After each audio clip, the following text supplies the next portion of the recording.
Hello guys, welcome back. In this video I'll show you how to disable the laptop's battery to prevent short circuits during repair on your Lenovo Yoga Slim 7.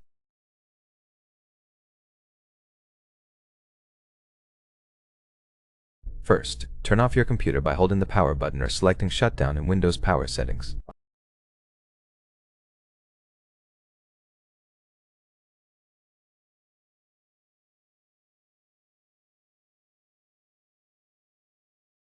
After that, short press the power button and repeatedly press the F2 key until you reach the BIOS menu. Once you see the dashboard, select Configuration on the sidebar,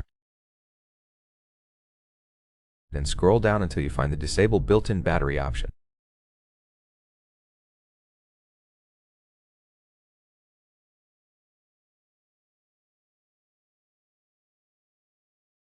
Click right here, then click Yes.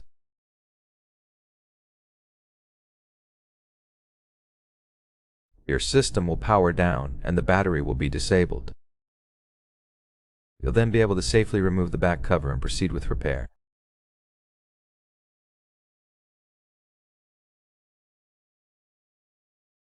That's how you do it. Thank you for watching this video. If it helped you, please consider subscribing to the channel, leave a like in the comment below, and I'll see you in the next one.